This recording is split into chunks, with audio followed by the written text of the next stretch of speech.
Telugu Desam party జాతీయ working committee ప్రెసిడెంట్గా ఎన్నికైనటువంటి నారా లోకేష్ బాబు గారికి ముందుగా హృదయపూర్వకమైనటువంటి శుభాకాంక్షలు తెలియజేసుకుంటూ అన్న ఎన్టీఆర్ గారి మనవడుగా, నారా చంద్రబాబు నాయుడు గారి యొక్క తనయుడిగా, బాలయ్య బాబు గారి అల్లుడిగా మాత్రమే కాకుండా తన స్వయం కృషితో రాజకీయాల్లో రాణిస్తున్నటువంటి వ్యక్తి నారా లోకేష్ బాబు గారు. కార్యకర్తల సంక్షేమమే తన క్షేమమని తెలిసినటువంటి యువ స్ఫూర్తిగా 60 రోజుల్లో కోటి సభ్యత్వాలు తెలుగుదేశం పార్టీకి అందించినటువంటి వ్యక్తి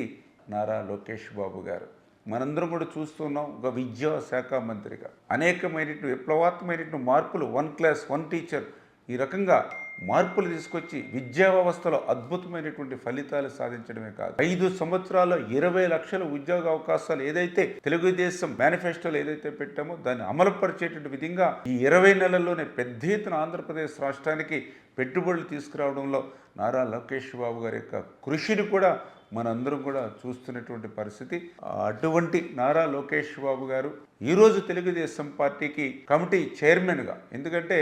ఆ రోజు 82లో అన్న ఎన్టీ రామారావు గారు పార్టీ పెట్టినప్పుడు పెద్ద ఎత్తున యువత అంతా కూడా తెలుగుదేశం పార్టీ వైపు ఆకర్షితులైనటువంటి పరిస్థితి. మళ్ళీ 1995లో చంద్రబాబు నాయుడు గారు ముఖ్యమంత్రిగా వినూత్నమైనటువంటి ప్రజా కార్యక్రమాలతో ప్రజల్లోకి వెళ్తున్నప్పుడు పెద్ద ఎత్తున యువత అంతా కూడా రెండవసారి తెలుగుదేశం పార్టీకి రిక్రూట్మెంట్ అయినటువంటి పరిస్థితి. మళ్ళీ మూడవసారి ఆంధ్రప్రదేశ్ రాష్ట్రం అంతా కూడా నియంతృత్వ నిరంకుశత్వమైనటువంటి పాలన ఉన్నటువంటి రోజుల్లో నారా లోకేష్ బాబు గారి యువగళం పాదయాత్రలో మళ్ళీ పెద్ద ఎత్తున యువత అంతా కూడా తెలుగుదేశం పార్టీకి మూడవసారి రిక్రూట్ అవడం ద్వారా రేపు మళ్ళీ 20-30 సంవత్సరాల పాటు